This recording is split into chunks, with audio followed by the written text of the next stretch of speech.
अवधूत चिंतन श्री गुरुदेव दत्त श्री स्वामी समर्थ। आज आहे 22 जानेवारी आणि अगदी आपल्यासाठी सोन्याचा दिवस आहे। म्हणजे प्रभू श्री रामांची बघा आज प्रतिष्ठापना होत आहे अयोध्येमध्ये।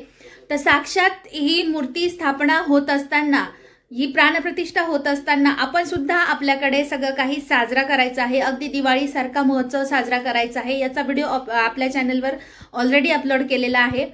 तर आज आपल्याला काय करायचं, एक महत्त्वाची सेवा आहे। 500 वर्षांनंतर हा योग आलेला आहे। पुन्हा असा योग आपल्याला बघायला मिळतो की नाही माहित नाही, पण आजच्या योगामध्ये एवढ्या सुंदर योगामध्ये एक आपल्याला उपाय करायचा आहे, सेवा करायची आहे की जेणेकरून आपल्याला सुद्धा आपल्या घरामध्ये कशाचीच कमी पडणार नाही, आपल्या घरामध्ये गरिबी हा शब्द येणार नाही। इतका मोठा दिवस आहे आज। ज्या अक्षदा आपल्याकडे आलेल्या आहे त्याचं काय करायचं हे तुम्हाला सर्वांना मी सांगितलेलं आहे मागच्या व्हिडिओमध्ये।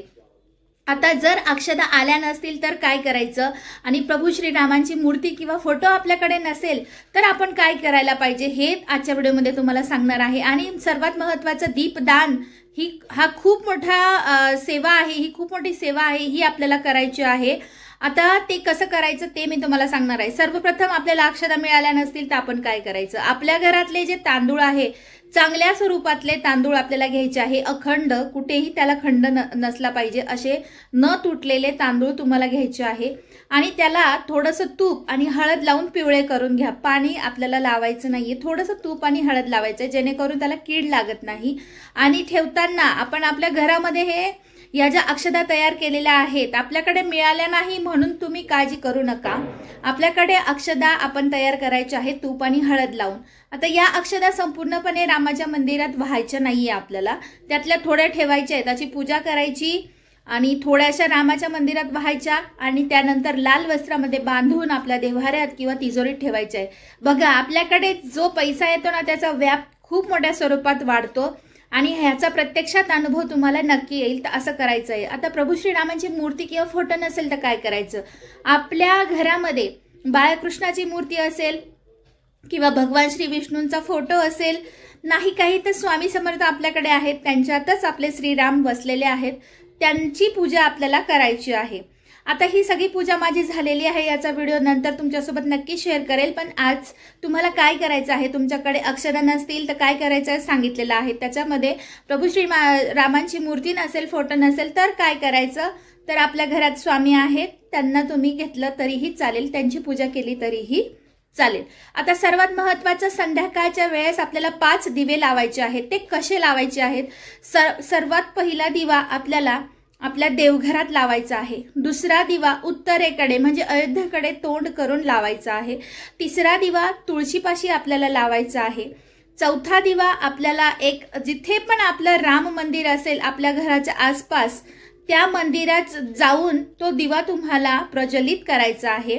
आणि 5वा दिवा ज्या ठिकाणी आपण अक्षदा ठेवलेल्या आहेत त्या ठिकाणी 5वा दिवा आपल्याला प्रज्वलित करायचा आहे। हा 5वा दिवा जिथे आपण पूजा मांडलेली आहे ना, प्रभू श्रीरामांची मूर्ती किंवा फोटो, अक्षदा जिथे ठेवलेला आहे, निमंत्रण पत्रक जिथे ठेवलेलं आहे त्या ठिकाणी हा दिवा ठेवायचा आहे। ह्या 5 दिव्यांचं दीपदान तुम्हाला करायचं आहे। हा खूप खूप मोठा योग आहे आलेला, तर ही सेवा नक्की करा आणि याचा फरक सुद्धा तुम्हाला नक्की जाणवेल की ही पूजा केल्यामुळे आपल्या घरामध्ये अगदी आनंदाचं वातावरण राहणार आहे। आज आपल्याला दिवाळी साजरा करायची आहे। आता हे दिवे लावून झाल्यानंतर तुमच्याकडे, आणि हो हे दिवे कोणते घेणार, तर कसे घ्यायचे असा जर प्रश्न असेल तर तुमच्याकडे पणत्या असतील त्या घेतल्या तरी चालेल, कणकेचे दिवे बनवले तरीही चालतील, त्याच्यामुळे जे दिवे तुमच्याकडे अवेलेबल असतील ते दिवे घेतले तरीही चालतील, काहीही हरकत नाही। त्यानंतर बाकीचे दिवे आपल्याला जसे आपण दिवाळी साजरा करतो ना, जसे दिवे लावतो रांगोळीवर, आजूबाजूला, दरवाजामध्ये, उंबरठ्याच्या बाजूला, तुळशीजवळ, सगळ्या असे दिवे तुम्हाला लावायचे आहेत। जेवढं दिव्यांनी घर सजवता येईल तितकं छान सजवायचं आहे।